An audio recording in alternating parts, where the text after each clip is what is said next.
네, 이사야서 강의 78번째 시간입니다. 주님께서는 우리의 아버지이십니다 라는 제목의 말씀을 가지고 이사야 63장 하나님 말씀 선포하도록 하겠습니다. 1절부터 6절까지 제가 목소리가 아직 안 돌아와서 여러분들이 좀 큰 소리로 같이 한번 읽어주시면 감사하겠습니다. 우리 한 목소리로 보겠습니다. 에돔에서 오시는 이분은 누구신가?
아멘. 우리 1절 서두에 보시면 에돔에서 오시는 분, 그리고 붉게 물든 옷을 입고 오시는 분이 누구신가 이렇게 질문을 하고 있죠. 이 질문에 대해서 하나님께서는 그분이 바로 의를 말하는 자, 구원의 권능을 가진 자 누구예요? 하나님 자신이시라는 것을 선포하고 있습니다. 그러니까 우리가 성경의 번역상으로 보면 이사야 선지자의 질문과 하나님의 화답으로 번역되어 있는 구간들도 있고, 그리고 이렇게 마치 자문자답 형식으로 하나님께서 말씀하시는 그런 내용들도 있는데요. 중요한 것은 이 분이 바로 의를 말하는 자, 구원의 권능을 가진 하나님 자신이시다라는 것을 말씀하고 있는 것이죠. 그런데 이제 하나님께서 붉게 물든 옷을 입고 오신 이유, 여러분들이 시청각적으로 상상을 해보실 때 누군가가 막 피가 잔뜩 묻은 옷을 입고 왔어요. 그러면 보기가 좋습니까? 아름답습니까? 무섭습니까? 귀엽습니까? 어때요? 무섭죠? 굉장히 무서운 그런 시청각적인 모습을 떠올리게 하잖아요. 자, 그러면 하나님이 이 붉게 물든 옷을 입고 오신다라는 얘기는 왜 그런 피에 묻은 옷을 입고 오신 거예요? 친히 열방을 심판하시면서 홀로 그 원수들을 무찌르시는, 그 모든 죄악된 이 세상을 심판하시는 것을 상징화하는 의미로, 우리가 무언가를 어떤 치열한 전쟁터에서 보여지는 어떤 이미지가 붉게 핏빛으로 물든 그림처럼 마치 하나님께서는 그와 같이 모든 죄를 심판하시러 오실 것이다 라는 그 말씀을 우리에게 보여주시는 거예요. 이것을 통해서 우리는 그렇구나, 뭔가 머릿속에 내가 생각하는 어떤 멋있는 배우가 막 온몸에 막 피가 묻어있는 상태로 막 장렬하게 막 뚜벅뚜벅 걸어오고 있는 그런 그림을 상상하시면 안 돼요. 결국 이것은 하나님께서 얼마나 죄를 미워하시는가, 이 세상을 심판하시는 일에 있어서, 죄를 심판하시는 일에 있어서 하나님이 얼마나 단호하신 분이신가에 대해서 우리에게 보여주시는 장면이에요. 이 장면을 우리에게 왜 떠올리게 하시겠습니까? 이걸 왜 우리에게 말씀하고 계신 거겠어요? 결국은 하나님의 백성들도 죄에 대해서 이런 태도를 보여야 한다는 것을 우리에게 가르쳐 주시길 원하시는 거예요. 나는 마음껏 죄를 짓고 그것을 심판하시는 분은 하나님, 이렇게 생각하는 관점을 가지고 살아가는 성도는 참 성도가 될 수가 없어요. 하나님이 이토록 죄를 미워하시는구나.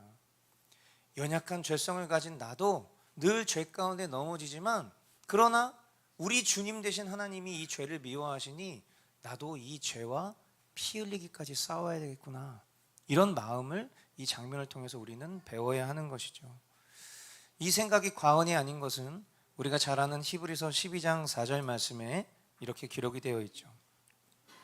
여러분은 죄와 맞서서 싸우지만 아직 피를 흘리기까지 대항한 일은 없습니다. 죄와 싸우기를 피 흘리기까지 싸우는 일은요, 하나님의 자녀된 백성에게는 지극히 당연한 일이라는 것을 우리는 기억해야 합니다. 아멘. 우리가 죄에 대해서 되게 방관자적인 그런 태도를 가지고 살아갈 때가 많아요. 물론 지식으로는 우리는 이 죄와 피 흘리기까지 싸워야 돼 라는 생각을 가지고 있어요. 그리고 이 죄는 하나님께서 결코 기뻐하시지 않는 거야 라는 그런 인식은 우리가 누구나 다 가지고 있다고요. 그런데 그런 관념이 우리의 삶 가운데 실제가 되기 위해서 과연 우리는 어떤 노력을 하고 있냐 생각했을 때, 극적 이런 태도를 늘 가지고 살아가니까 죄와 싸울 생각이 없는 거예요. 여러분, 우리가 죄와 싸우지 않는다는 것은 영적으로 바라보았을 때 그것은 결국 죄를 사랑하는 것이라는 걸 기억하셔야 돼요. 중간지대가 없어요. 하나님 나라가 아니면 결국은 이 공중 권세를 잡은 사탄의 나라에 종속될 수밖에 없는 그런 심령들이에요. 이 세상을 살아가는 모든 영혼들이. 그런데 저와 여러분들은 우리의 모든 죄를 다 대속하신 예수 그리스도의 그 공로와 그 은혜를 입은 사람들이에요. 그런데 그런 은혜를 입은 사람들이 죄에 대해서 죄가 죄인 줄 몰랐을 때는 그럴 수 있어요. 그런데 그것이 죄라는 것을 알고 있음에도 불구하고 여전히 그 죄를 내 삶 가운데 두고 있다는 것은, 그것은 죄를 사랑하고 있다는 거예요. 그 말은 둘 중 하나라는 거예요. 하나는 하나님의 사람이 아닐 수도 있다. 또는 하나님의 사람이지만 그 은혜를 전혀 누리고 있지 못한 사람이다. 우리는 그렇게 바라볼 수 있겠죠. 저와 여러분들은 하나님의 은혜로 구원받았다라고 믿는 신앙 고백으로 이 자리에 모인 성도들이라고 저는 생각해요. 그러므로 우리에게 있어서 결국 이 죄에 대해서 관용적인 태도는 우리가 하나님의 은혜를 전혀 누리지 못하는 것으로 볼 수 있겠습니다. 이런 삶을 사는 것은 우리 하나님께서 원하시는 것이 아니에요. 그러므로 저와 여러분들이 우리의 삶 가운데 주어진 수많은 죄의 유혹 가운데에서 피 흘리기까지 싸워 이겨낼 수 있는 그런 믿음의 실력이 있기를 주님의 이름으로 축복합니다. 또한 온 세상에 관영한 죄를 심판하시는 심판의 날에는 하나님의 권능에 있어서 무언가를 더하거나 또는 하나님이 나 좀 도와줘 이런 도움을 필요로 여기시지 않을 것입니다. 왜 그렇죠?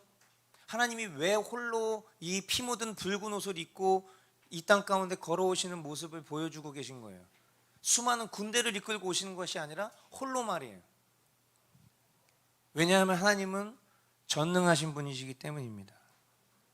하나님을, 전능하신 하나님을 우리는 믿지만 이 세상에 속한 수많은 사람들은 하나님을 그저 그런 존재로, 하나님을 믿는 사람들을 개독교로 그렇게 부를 만큼 굉장히 하나님을 조롱하고 무시하죠.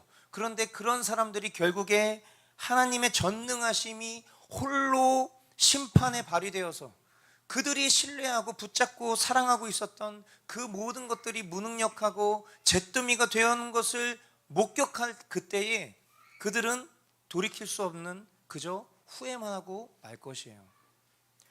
내가 그때 그 하나님의 그 사랑과 그 하나님의 전능하심과 그 하나님의 권능을 전해줬던 그 사람의 말을 받아들였었어야만 했는데, 이런 후회를 그때 가서 하면 다 늦는 것이죠.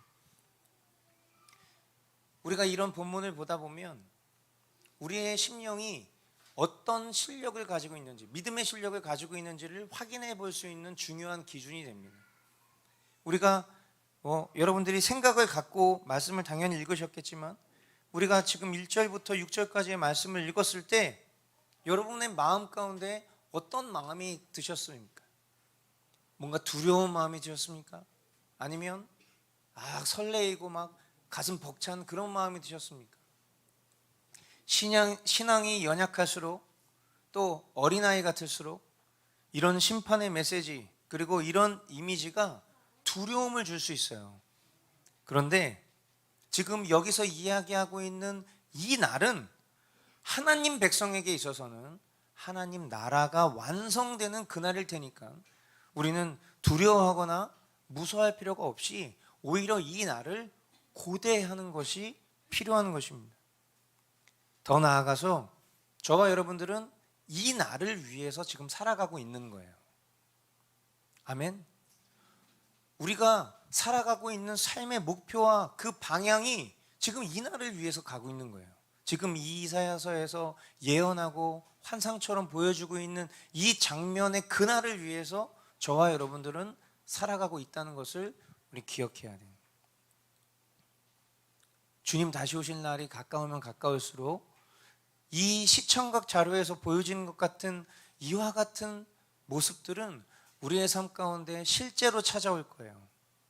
그때에 흔들림 없는 믿음을 소유하여서 그 우리의 소망 되신 주님을 맞이할 수 있는 그 믿음의 실력은 저와 여러분들에게는 없습니다. 그러나 우리 안에 생명 되신 그 주님이 그 날을 소망하는 심령을 매일매일 붙들어 주시는 것을 알고 우리가 그 주님과 동행하는 삶을 살잖아요. 그럼 우리에게는 그 어떤 것도 하나님의 사랑을 끊을 수 없고 막을 수 없는 견고한 믿음이 그날까지 붙잡아질 거예요.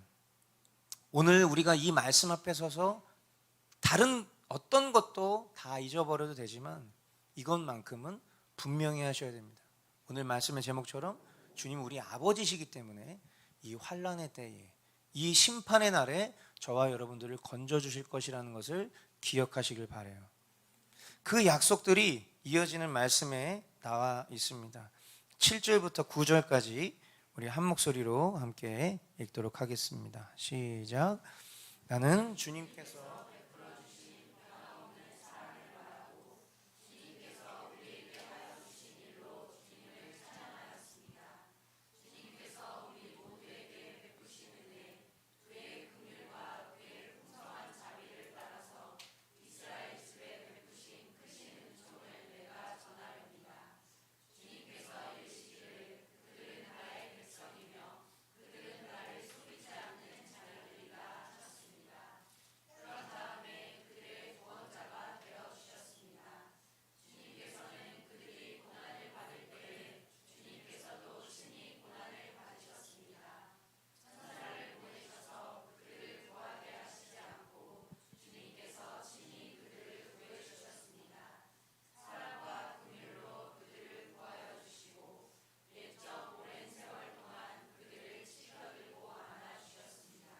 아멘.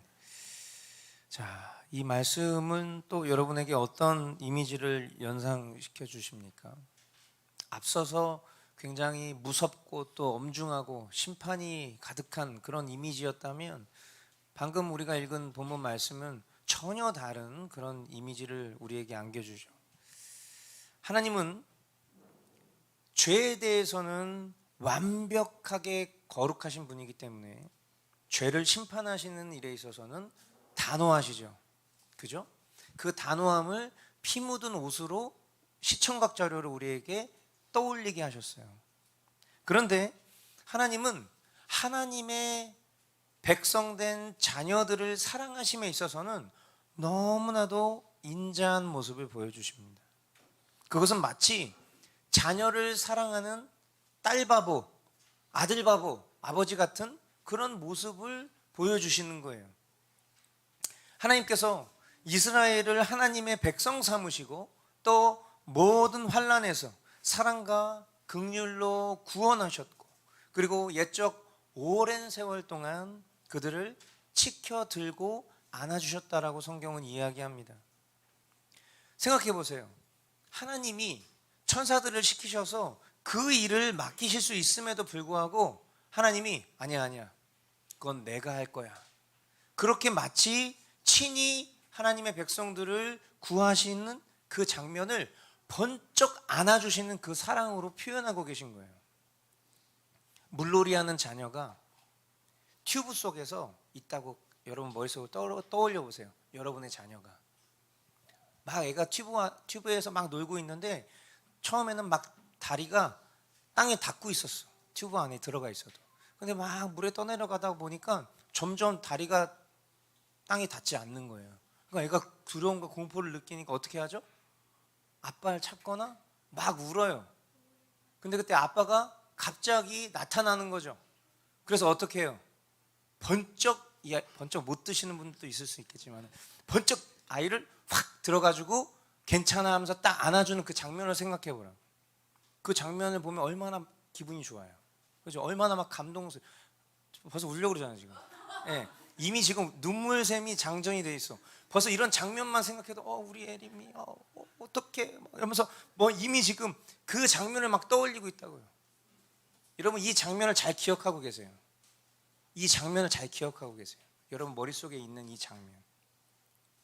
하나님께서 우리를 사랑하시고 보호하시는 것을 이런 장면을 연상하게 하심을 통해서 치켜 들어 안아주셨다라는 표현을 그렇게 사용하시는 거예요. 그러니까 어떤 환란이 우리 주위를 둘러싸고 있을지라도, 수많은 맹수가 우리 주위를 막 둘러싸고 있을지라도 내 자녀만큼은 내가 끌어안고 치켜 올려서 그 어떤 위협으로부터 건져주겠다라는 그런 확신 있는 말씀을 이 말씀을 통해서 저와 여러분들에게 떠올리게 하시는 거예요. 그런데 말씀이 전혀 다른 분위기로 전환이 돼요. 이 이미지를 잘 가지고 계세요. 자, 말씀을 보니까요. 그러나 일단 그러나 나오면 철렁하죠. 그러나 그들은 반역하고, 그들이 누구예요? 하나님의 백성이. 이렇게 애지중지 키운 백성이, 그렇게 내가 어떻게 하면서 키운 그 끌어안고 있는 그 백성이 반역하고 그의 거룩하신 영을 근심하게 했습니다. 그러므로 그는 도리어 그들의 대적이 되셔서 친히 그들과 싸우셨습니다. 그들은 지난날 곧 주님의 종 모세의 날을 생각하며 물었습니다. 그의 백성 곧 양떼의 목자들을 바다로부터 올라오게 하신 그분이 이제는 어디에 계시는가? 이 뉘앙스가 중요해요. 이 뉘앙스가 뭐냐면 질문하는 게 아니에요. 조롱하는 거예요. 조롱하는 거. 누가? 자녀가 아이고 어디 계세요? 지금 이런 뉘앙스라는 거예요. 지금 하나님 앞에 그들에게 그의 거룩한 영을 넣어주신 그분이 이젠 어디에 계시는가? 그의 영광스러운 팔로 모세를 시켜서 오른손으로 그들을 이끌게 하시며 그들 앞에서 물을 갈라지게 하셔서 그의 이름을 영원히 빛나게 하신 그분이 이제는 어디에 계시는가? 말이 광야에서 달리듯이 그들을 깊은 바다로 걸어가게 하신 그분이 이제는 어디에 계시는가?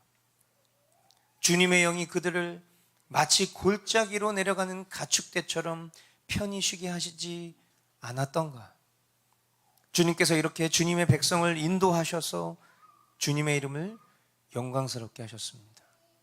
영광스럽게 하셨습니다. 이렇게 번역이 됐지만 영광스럽게 하셨는데 이렇게 번역되는 게 더 어감상으로는 맞겠죠. 하나님 아버지의 인자와 사랑을 풍성하게 경험한 하나님의 자녀된 백성이 하나님을 향해 마치 랩하듯이, 랩은 라임이 있잖아요. 그 라임을 맞추듯이 조롱의 그 빈도를 계속 강조하는 거예요. 이젠 어디에 계시는가? 이젠 어디에 계시는가? 그렇게 반문하면서 하나님의 은혜를 망각하는 태도를 보이는 거죠. 그러니까 자식을 이렇게 막 애지중지 키워놨더니 이 애가 엄마 나한테 해준 게 뭐 있어? 아빠가 나한테 해준 게 뭐 있어? 이렇게 얘기하는 거랑 똑같은 거예요. 여러분 생각해 보세요. 이 질문대로 하나님 어디 계십니까? 하나님의 자비로운 성품이 없어졌습니까? 하나님과 사랑의 관계가 지금 끊어져 있습니까? 하나님은 언제나 신실하신 분이에요. 오늘 우리가 찬양으로 고백했던 것처럼 하나님은 언제나 그 자리, 하나님의 자녀된 백성들과 함께 하시는 분이십니다. 아멘. 근데 뭐예요? 문제는 떠난 건 그들이에요. 떠난 건 하나님의 백성된 그들이 하나님을 떠난 거예요. 그들의 마음이 하나님으로부터 떠난 거예요. 그들을 불꽃 같은 눈동자로 바라보시는 그 시선이 예전에는 너무 좋았어. 근데 이제는 그 시선으로부터 벗어나길 원해요. 죄를 사랑하고 죄악된 것을 신뢰하며 떠난 것은 결국 그들이에요. 하나님과의 관계는요, 우리가 끊을 수 있지 않아요. 하나님의 사랑은요, 우리가 끊을 수가 없어요. 그런데 끊어진 것 같은 단절의 원인, 그게 뭐예요? 하나님이 아니라 그들이에요. 여러분, 자녀가 잘못하면 어떻게 해야 돼요? 오냐 오냐 하면 됩니까?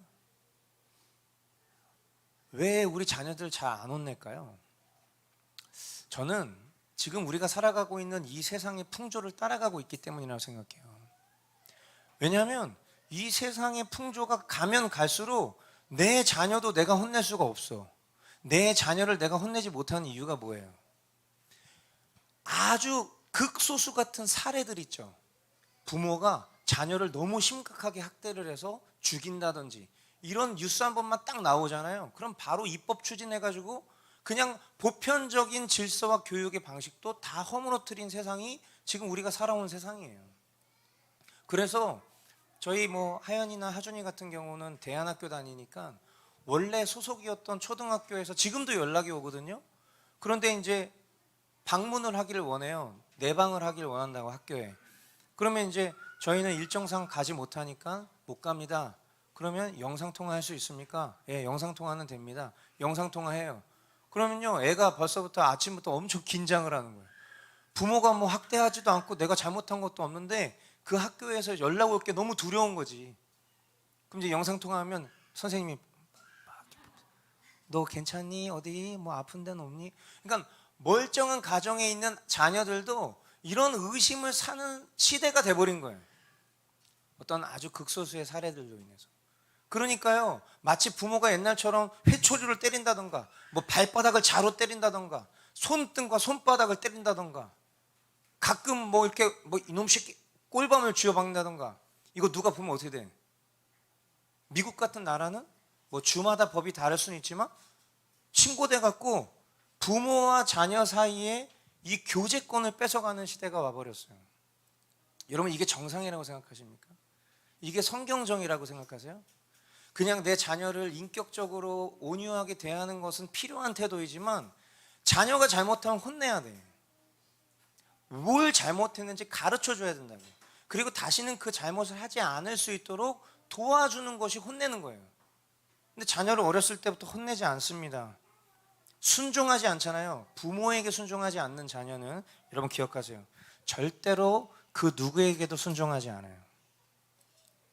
더 나아가서 부모에게조차 아주 밀접한 이 관계에서조차 순종을 배우지 않잖아요. 죄송한 얘기인데 그 아이가 하나님 앞에 자동으로 순종할 아이가 될 거라고 생각하는 것은 도박에 가깝습니다. 그런 일은 없어요. 여러분, 잘못한 자녀를 혼내는 것을 사랑이 아닌 것으로 인식하는 것, 이거는 부모가 무지한 거예요. 더 나아가서 그거는 죄성이에요. 부모의 죄성. 자녀가 연령에 맞는 발육, 아이가 연령에 맞춰서 잘 자라기를 누구나 다 원해요. 피지컬적으로 그 아이가 키가 크기를 원한다고. 근데 왜 그 심령의 인격이 변화되는 것은 방치하냐고요. 자녀의 발육과 성품과 태도를 보이지 못하고 있는데 언젠간 되겠지 이렇게 생각하는 것을 사랑이라고 말하면 그것은 바른 부모가 될 수 없어요. 생각해 보십시오. 만일 그게 사랑이라면 그냥 언젠간 되겠지, 기다려다 보면 되겠지 이렇게 생각하는 것이 만약에 사랑이라면 하나님은 오늘 이런 말씀을 우리에게 하실 이유가 없어요. 성경은 우리가 잘못된 길을 걷고 있는 것에 대해서 말할 필요가 없어요. 왜? 알아서 될 테니까. 말 안 해도 알아서 잘 될 테니까. 아유, 기다려주면 언젠간 될 테니까. 이 태도로 만약에 하나님이 우리에게 가르쳐 주시길 원하면 성경의 절반 이상은 다 날아갈 거예요. 근데 하나님 우리에게 이렇게 말씀해 주신 이유가 뭡니까? 제멋대로 살아도 아유 잘한다 잘한다 박수 쳐주면 격려해 주면 쟤는 제대로 돌아오게 될 애야, 이렇게 생각한다면 하나님 우리에게 이런 말씀하실 이유가 없어요. 은혜에 망각하는 태도를 보여도, 여러분 생각해 보세요. 애가 엄마나 아빠한테 막 버르장머리 없이 되들어. 엄마가 이거 하지 말라고 그랬어. 너 이 시간에 이렇게 하는 거 아니야. 가르쳐 줬어. 근데 애가 싫어 이렇게 얘기했어요. 이게 뭐예요? 은혜에 망각하는 태도라고. 자기를 키워준 부모가 자기에게 좋은 것을 가르쳐주고 있는데 그것에 대해서 순종하지 않는 태도를 보이는 건 존재적 죄성이에요, 이게. 근데 그것을 그냥 아유 뭐 애가 뭐 그렇게 하다가 뭐 그럴 수도 있지, 이렇게 만약에 생각하잖아요. 그러면 하나님도 똑같아요. 하나님도 그렇게 하시면 돼요. 아 그냥 뭐 너네들이 은혜에 망각한 태도를 보이는구나. 아이 뭐 그럴 수 있지. 제 말이 틀렸습니까? 하나님이 왜 우리에게 아버지라는 표현을 쓰실까요? 아버지. 하나님이 우리에게 아버지라는 표현을 쓰신 이유는 간단해요. 저와 여러분들이 살아가는 이 삶에서 부모와 자식 간에 겪는 관계를 통해서 하나님을 어렴풋이나마 알 수 있도록 우리에게 가르쳐주고 계신 거예요. 그러니까 결국 우리와 우리 자녀와의 관계 속에서 이루어지는 그 태도와 그 모습 속에서 하나님과 우리의 관계를 어렴풋이 추정해 볼 수 있고, 그 속에서 하나님이 기뻐하시는 게 뭔지를 부모된 내가 경험하게 하시고, 또 자녀된 우리의 모습들을 통해서 내가 하나님의 자녀로서 어떤 삶을 살아야 되는지를 깨닫게 하시기 위해서 아버지라는 표현을 굳이 쓰시는 거예요. 여기에 엄청난 지혜가 있는 것입니다. 여러분 기억하세요. 죄인된 인간은 나를 포함한 내 자녀, 우리 모두입니다. 우리 모두는 다 죄인이에요. 인간의 죄성은요, 죄의 캐릭터죠. 죄성은요 다르지 않아요. 사람마다 다르지 않아요. 성경에 뭐라고 표현하고 있어요? 해 아래 새 것이 없어요. 모든 인간이 지은 죄는요 다 똑같아. 인류가 여태까지 살아왔었던 수많은 시간들을 통해서 사람들이 지었던 죄목이 성경에 다 나와 있어요. 시간이 달라진다고 해서 바뀌지 않아요. 동일한 죄성을 가지고 있다는 반증이죠. 여러분 아까 제가 하나님의 자녀된 백성을 지켜 들어주셨던 그 아버지 사랑의 이미지를 기억하고 계시라고 그랬어요. 여러분 그 이미지가 지금 보존이 되고 있습니까? 아니면 훼손됐어요? 지금 이 말씀대로라면 그 이미지가 훼손돼 버렸어요. 아까 막 그 감격스럽고 와 우리 아빠 막 와 내가 내 아들 내 딸 이런 그 이미지 있잖아요. 그 보기만 해도 아름다웠던 그 이미지. 그 이미지가 훼손된 이유는 아버지가 변덕쟁이거나 화를 잘 내시는 스타일이어서가 아니에요. 하나님이 변덕쟁이거나 하나님이 막 분노하시고 화내시는 그런 스타일이셔서가 아니라고. 하나님의 자녀가 아버지의 진리로부터 떠났고, 하나님의 자녀가 은혜를 잊었고, 하나님의 자녀가 스스로 주인 되고 싶기 때문일 뿐입니다. 우리는 이런 말씀을 통해서 내 자신, 더 나아가서 내 자녀, 우리 공동체 전체를 돌아볼 수 있어야 되는 거예요. 그리고 깨달은 지식이 있잖아요. 그 깨달은 지식에 대해서 순종을 내일로 미루는 그런 어리석은 실수는 이제 그만해야 됩니다. 기억하십시오. 설교는 교훈을 주기 위한 시간이 아니에요. 지금 이 시간은 여러분들에게 그냥 한 주를 살아가는 어떤 교훈을 주기 위한 시간이 설교 시간이 아니라고요. 설교 시간은 우리가 깨닫고 돌이켜서 생명으로 인도하는 말씀이 선포되는 시간이에요. 제가 늘 말씀드렸잖아요. 우리 존재를 고쳐서 그냥 이렇게 뭔가 치유하고 회복해서 우리 존재를 거듭난 삶으로 살 수 있게 하는 게 아니라고. 우리는 예수 그리스도의 생명으로 거듭나지 않고서는 우리의 심령은 절대로 하나님 기뻐하시는 삶을 살 수가 없어요. 저와 여러분들이 예수 생명으로 사는 사람들이라면 오늘 이 시간은 교훈을 받는 시간이 아니라 다시 한번 내가 돌이켜야 될 자리가 어디인지를 주님이 가르쳐 주시고 그것으로부터 돌이킬 수 있는 힘을 주시는 시간이에요. 그런 의미에서 성경은 우리에게 우리가 간구해야 할 기도, 그러니까 지금 이 오늘 설교의 블록을 두 블록으로 만약에 따지면 첫 번째 블록은 하나님이 죄를 얼마나 엄중하게 바라보시는지에 대한 시청각 자료, 두 번째 본문은 그 상황 속에서도 하나님의 백성들을 하나님이 어떻게 지키시고 보호하시고 사랑하시는지에 대한 시청각 자료. 그럼 마지막 세 번째 블록, 이건 뭐겠어요? 이 블록을 통해서는 우리가 간구해야 할 기도문을 가르쳐 주시는 것으로 본장을 마무리하십니다. 죄를 미워하시는 하나님, 하나님의 자녀된 백성을 끔찍하게 사랑하시는 하나님, 그런 하나님을 떠난 하나님 백성, 이런 본문의 내용 속에서 결국 우리의 결론은 하나님을 떠난으로 결론 나는 것이 아니라 다시 하나님께로 돌이키는 것이 저와 여러분들이 붙잡아야 될 결론이기 때문에, 그리고 그 원동력은 우리의 어떤 결단, 작심이 아니에요. 맨날 결단하고 작심하는데 실패하잖아요. 그러니까 그게 아니라는 거야. 결국 결단하고 작심하는 것이 나를 바꿀 수 있을 것이라고 생각하는 건, 그거는 복음주의권에서는 할 수 있는 얘기예요. 결단 많이 했잖아요. 우리 그동안 작심 많이 했잖아요. 되던가요? 결단한다고 되지 않아요. 작심한다고 되지 않아요. 뭘로 가능합니까? 되게 어려운 말 같지만 하나님의 열심과 권능으로 되는 거예요. 아, 그러면 하나님이 하시는 거니까 뭐 나는 될 대로 되라지라고 살면 되겠지라고 생각하는 사람은 애초부터 글러먹은 거예요. 그죠? 그럼 우리는 어떤 태도를 가져야 될까요? 하나님이 하시는 일이라면, 내 결심과 작심으로 되는 일이 아니고 내 최선과 열심과 노력으로 되는 일이 아니고 하나님이 하셔서야만 되는 일이라면, 그럼 나는 어떤 태도를 취해야 된다? 거기에 믿음이 들어오는 거예요. 하나님이 하실 일을 믿는 거. 여러분, 우리가 할 수 없는 일들이 너무 많잖아요. 저도 할 수 없는 게 많아요. 우리 집에 같이 저랑 살고 있는 어떤 한 형제가 있어요. 그 형제가 할 줄 아는 것도 많지만 할 수 없는 것도 되게 많아요. 그럼 이 아이는요, 어떻게 하죠? 자기가 할 수 없으니까 포기해요. 그런데 도와줄 아빠가 있다고 생각하잖아요. 그러면 어떤 태도를 취하냐면요, 아빠가 해줄 거라고 믿고 기다려요. 근데 어떻게 기다려요? 아빠가 반드시 해줄 거라고 생각하니까 기다리는 거예요. 아빠가 해줄 거라고 생각하지도 않으면 기다리지도 않겠죠. 근데 아빠가 해줄 거라고 생각하고 기다린다고. 그거예요.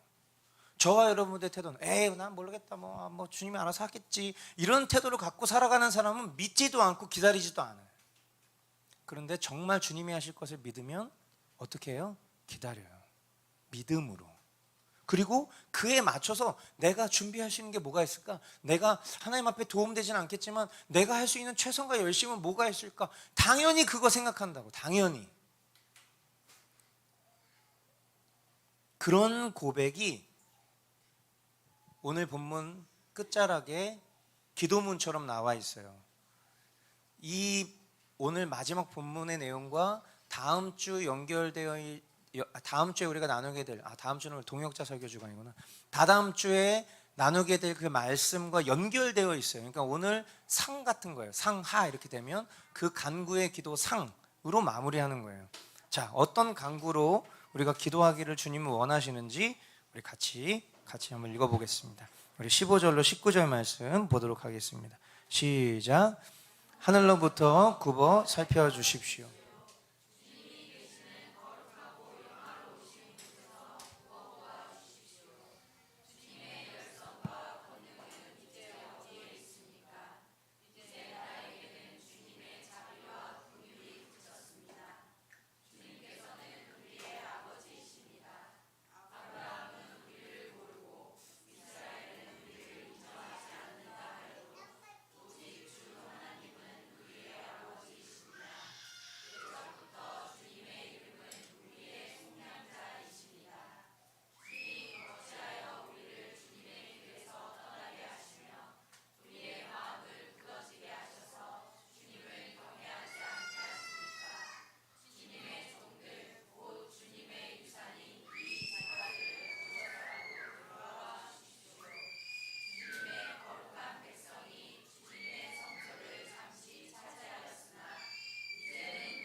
아멘.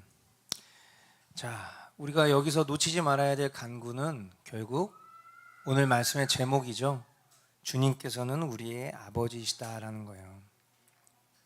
신약 성경에 등장하는 탕자의 비유를 보아도, 그리고 오늘 본문 말씀을 봐도 하나님 아버지의 사랑과 인내는 자녀의 죄와 그 패역함의 크기보다 훨씬 더 크다라는 것을 깨달을 수 있어요.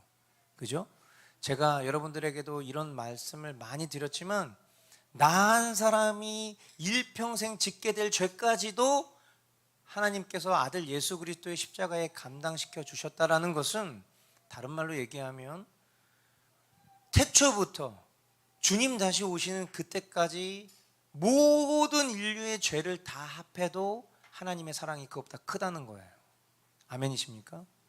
하나님의 사랑의 크기가 이 정도예요. 우리가 겨우 가늠할 수 있는, 요 정도 말로 표현할 수 있는 요 정도 수준인 거예요. 그러니까 사실은 셀 수 없는, 형용할 수 없는 수준의 사랑의 크기라는 것을 우리는 알아야 돼요. 우리의 인내, 지금도 뭐 열심히 지금 치열하게 자식과 지금 자녀와 싸우고 있잖아요. 그죠? 우리의 인내는 한도가 있어요. 나 같았으면 지금 벌써 맴매했어. 막 밖으로 끌고 나갔던지, 아니면 너 똑바로 안 해? 바로 여기서 우리 인내는 마지막이야. 아빠 마지막으로 얘기할게. 벌써 두려워하고 있잖아요. 네.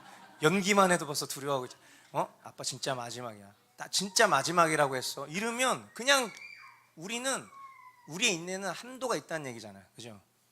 그런데 하나님은요, 하나님의 사랑은 우리가 형용하고 상상할 수 없는 수준이라는 걸 여러분들 꼭 아셔야 돼요. 이게 기독교 복음에 있어서 심판과 죄에 대한 내용보다 더 중요한 거예요. 왜? 결국 죄의 크기보다 하나님의 사랑이 크기 때문에 오늘 저와 여러분들이 살고 있는 거예요. 그러면 이 사랑을 안다면 우리는 그 하나님의 사랑을 의심하면 안 돼요. 오히려 더욱 그 사랑에 기대어서 우리의 허물과 연약함도 하나님 앞에 내어드릴 수 있어야 돼요. 하나님 아버지의 뜻이 저와 여러분들의 삶을 가득 채우는 은혜가 있기를 축복합니다. 오늘도 우리에게 이 말씀들을 통해서 하나님은 하나님이 어떤 분이신지에 대해서 가르쳐 주신 거예요. 새로운 내용을 아는 건 아니에요. 우리는 말씀을 보면서 늘 말씀드리지만 신지식을 경험하진 않아요. 그러나 다시 한번 아는 거예요. 심플해요. 하나님 얼마나 죄를 미워하시는지, 그리고 하나님 얼마나 우리를 사랑하시는지, 두 가지예요. 그리고 그 속에서 하나님의 백성된 자녀들은 어떤 간구와 태도로 살아가야 되는지를 가르쳐 주시는 거예요. 우리 삶 속에서 그렇게 가르쳐 주신 대로 우리 하나님 아버지를 기쁘시게 해드리는 그런 삶이 저와 여러분들의 삶이 되기를 바랍니다. 아멘. 구체적인 방법론을 제시할 필요가 없어요. 왜? 우리의 친절한 선생님 되신 보혜사 성령님께서 우리 각 사람 마음 가운데 다 계시거든. 오늘 말씀을 듣는데 제가 구체적인 얘기를 한 건 하나도 없어요. 그런데 성령께서 우리 마음 가운데 그거야, 그거. 너가 피 흘리기까지 싸우길 원하는 그거가 바로 그거야. 이미 주님은 다 우리에게 가르쳐 주셨을 거예요. 그리고 두려워하고, 그리고 우리가 하나님을 오해하고 있는 그 순간, 아니야, 내가 너를 얼마나 사랑하는지 지금 이 말씀을 통해서 너에게 계시했잖아, 보여줬잖아. 그거 붙잡아. 그 마음을 성령께서 주신다. 이미 여러분들에게 그 마음이 동일하게 다 흘러갔을 줄 믿습니다. 그 말씀을 붙잡고 우리에게 주어진 한 주간의 삶 속에서 말이 앞서는 신앙인이 아니라 우리의 삶으로 그렇게 하나님을 기쁘시게 해드리는 그런 성숙된 하나님의 자녀들 될 수 있기를 주님의 이름으로 축원드립니다. 우리 이 시간 오늘 주님 주신 말씀 함께 붙잡고 기도하기를 원합니다. 말씀의 제목대로 하나님은